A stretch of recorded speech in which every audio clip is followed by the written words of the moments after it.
bentete. Iya. Iya, Sasa.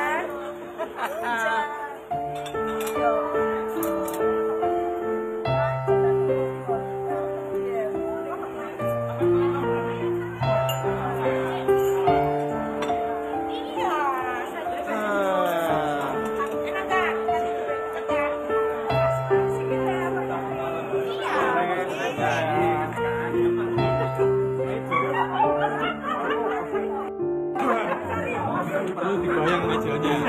Kalau nggak ada kursinya belum lengkap. Sudah dilakukan pembibitan dari tahun kemarin. Assalamualaikum warahmatullahi wabarakatuh. Adik-adik sekalian, kita ketemu lagi. Kita masih menyampaikan materi tentang komunikasi atau komunikasi bisnis ya. Kalau tempo lalu saya menyampaikan tentang bagaimana kita berkomunikasi secara formal di dalam sebuah lingkungan organisasi. Kali ini kita materi hari ini kita dengan tema komunikasi menurut sifat. Jadi dan jumlah komunikasi.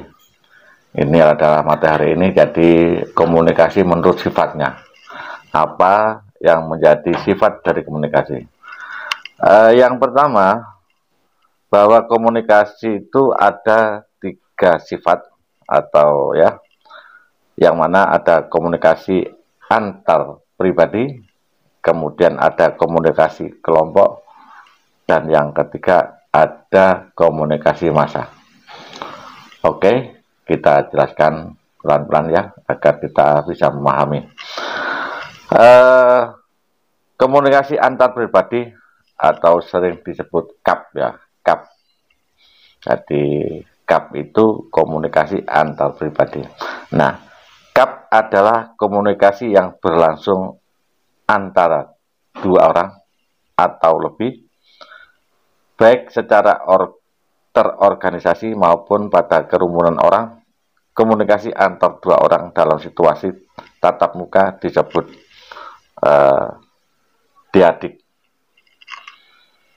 Jadi komunikasi yang dimaksud dengan antar pribadi ini adalah kita ketemu ya, baik secara pribadi, kemudian lebih dari 1 orang, kemudian kita saling berinteraksi ya, menyampaikan pesan-pesan mereka agar mengetahui tentang apa yang kita sampaikan.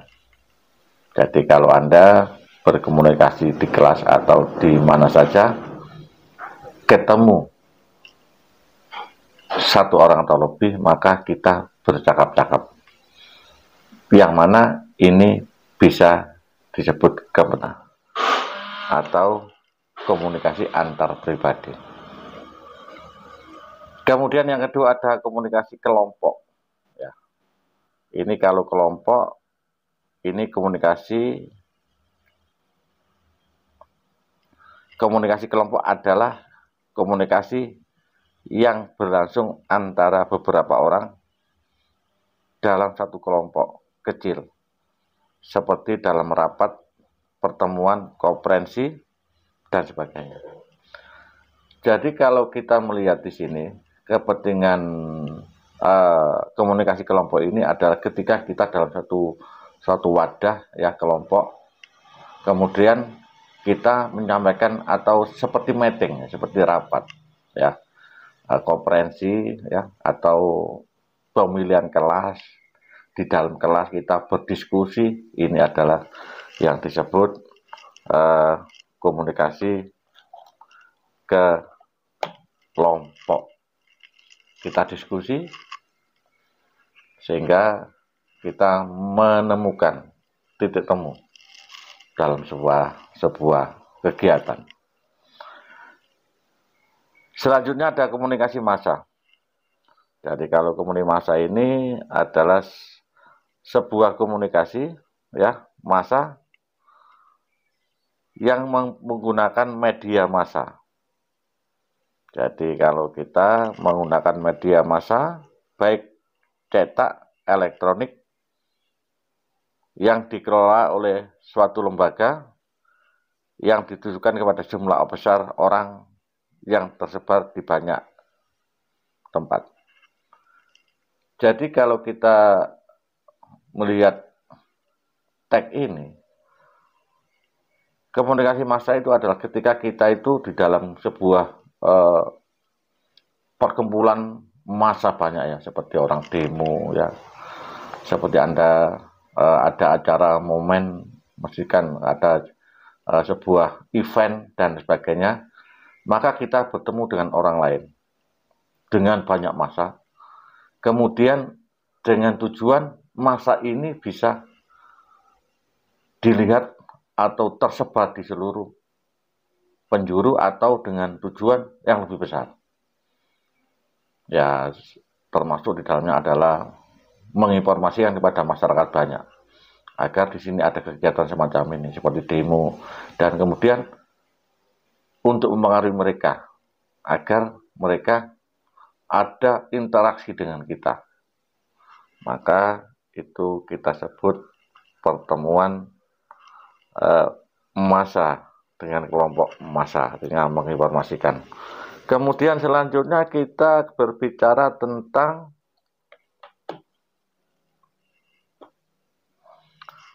tujuan komunikasi.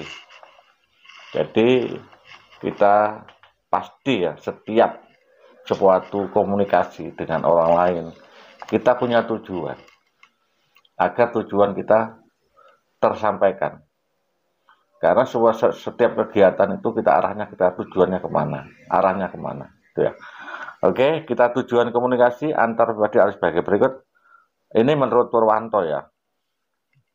Ini Purwanto tahun 2006. Ada beberapa tujuan komunikasi antar pribadi meliputi menyampaikan informasi kepada orang lain agar orang tersebut mengetahui sesuatu. Ya, agar orang tersebut mengetahui sesuatu. Ya. Sesuatu tentang apa yang kita sampaikan. Kemudian berbagi pengalaman tentang suka dan duka. Kehidupan mungkin beragam bagi orang lain. Ya.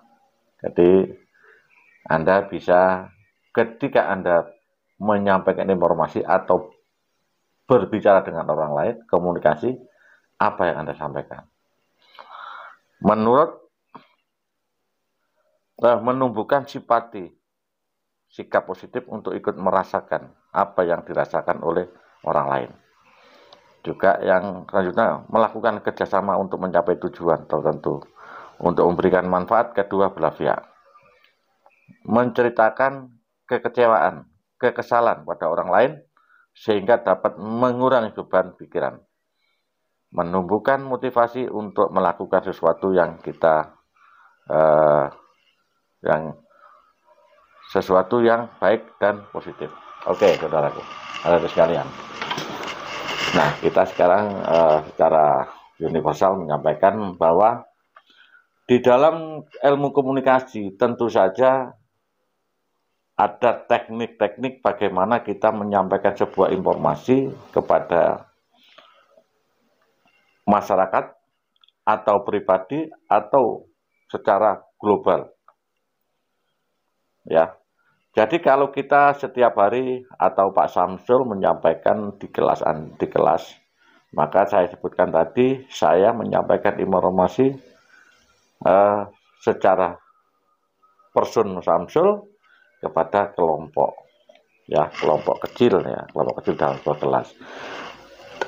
Tentu saja tujuan Pak Samsul menginformasikan adalah memberikan materi ya, materi agar kamu memahami apa yang disampaikan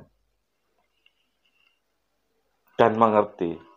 Nah, di situ ada hal-hal yang perlu kita bicarakan. Anda kurang paham atau Anda bertanya kepada kami sehingga ini terjadi komunikasi. Ya, komunikasi di dalam satu kelompok kecil. Ya. Kemudian ada komunikasi yang bertujuan untuk memberikan atau kita sering kita tadi ada di sini tujuan adalah kita curhat. Misalkan kita ada permasalahan pada orang lain, kemudian kita punya permasalahan pada pribadi kita, ya, kita sampaikan pada orang lain agar kita mengurang beban kita. Dalam istilahnya kita curhat atau kita minta saran. Nah, ini pengertian secara global seperti itu menurut teori tadi saya sampaikan. Jadi Anda, adik-adik sekalian, semua sudah pernah mengalami seperti ini. Ya, seperti ini, hanya teorinya seperti itu. Apa sih tujuan kita berkomunikasi? Nah, tadi sudah saya sebutkan. Tadi menginformasikan. Ya, kita curhat, kita mengajak, kita mempengaruhi, ya, mempengaruhi positif yang saya maksud itu, ya, agar kita tidak terjerumus yang lain. Nah, begitu pentingnya. Nah, di dalam komunikasi tentu saja, ya, ada etika yang harus kita pahami, ya. Kita memahami. Tentu saja setiap orang punya karakter yang berbeda-beda di dalam menyampaikan komunikasinya. Ada yang komunikasinya secara itu tergantung pribadinya, karakternya, ya, dan sumber dayanya. Ketika kita berkomunikasi, tentu setiap orang itu berbeda-beda karakter dan berbeda-beda macam cara menyampaikannya. Nah, karena kita adalah masyarakat atau masyarakat yang mengenyam dalam pendidikan, tentu saja kita harus mempunyai komunikasi yang elegan, beretika, ya, beretika, sehingga kita bisa menyampaikan secara pasti, mudah dipahami oleh siapa saja. Ya, itulah adik-adik sekalian. Tentu saja kalau kita berbicara tentang komunikasi bisnis, berarti kita menyampaikan produk kita, menginformasikan produk kita agar mereka terpengaruhi untuk membeli, ya, membeli tentu saja dengan tujuan saling menguntungkan. Jadi saling menguntungkan dalam bisnis kita, ya, tentu saja selling, ya, kemudian menjual, ya, kemudian kita membeli, saling menguntungkan, tentu saja saling memberikan pelayanan yang terbaik. Itulah